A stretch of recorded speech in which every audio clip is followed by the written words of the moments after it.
Family Production.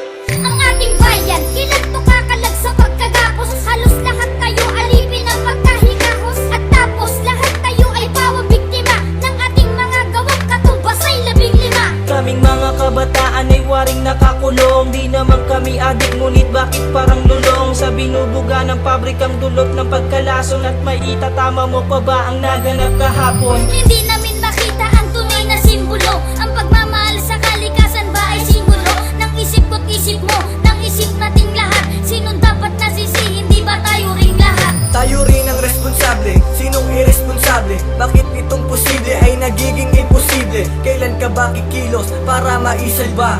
Kailan magwawakas ang bumabalot na kaba? Wala na bang katapusan? Puro hirap ang ating nararanasan. Kapaligiran, patuloy pang mawawasan.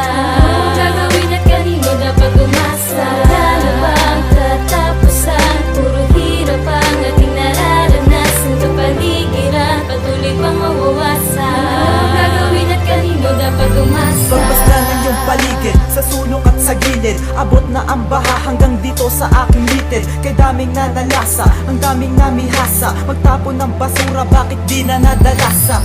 Mga nasalantang wala ng masilungan. Ilang bagyong undoy pa ba ang dapat magsimulan? Muli ay mangwawasak, buong kamay nilaan. Kapag may namatay, bigla ang kang panghihinaan ng loob.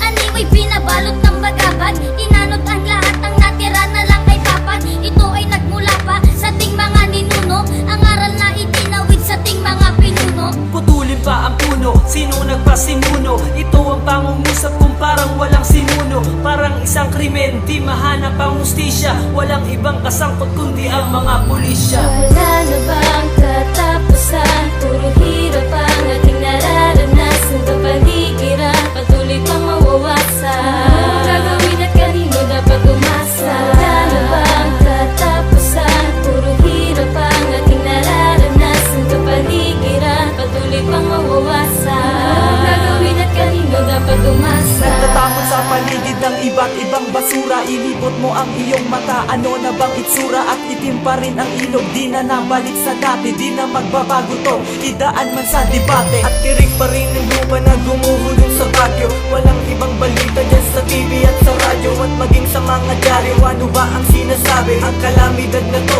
totoong napakagrabe. At anong matututunan nating aral sa dinanas? Papayag ka pa ba na sa anak mo iparanas itong mga gawain nagdulot ng depekto? At kanilang banahin ng 10 nitong epekto. Sigaw ng kalikasan, naririnig mo ba? At humihingi ng tulong, nakikinig ka ba? Huwag na nating hintayin na ang Diyos pa ang maningil ng mga paggawang labag sa kanyang mga paningin. Wala na bang katapusan? Puro hirap ang ating nararanasan. Kapaligiran, patuloy pang mawawasan. Anong gagawin at kanino dapat umasa? Wala na bang katapusan? Puro hirap ang ating nararanasan. Kapaligiran, patuloy pang mawawasan.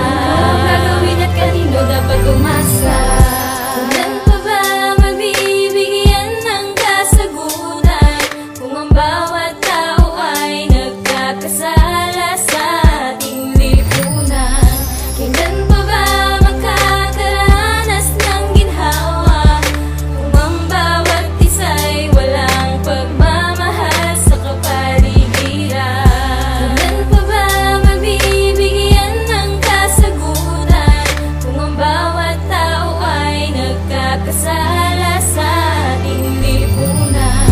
Kailan pa ba makakaranas ng ginhawa kung ang bawat isa'y walang pagmamahal sa kapaligiran? Wala na bang katapusan? Puro hirap ang ating nararanasan. Kapaligiran, patuloy pang mawawasan. Anong gagawin at kanino dapat umasa? Wala na bang katapusan? Puro hirap ang ating nararanasan. Kapaligiran, patuloy pang mawawasan. Anong gagawin at kanino dapat umasa?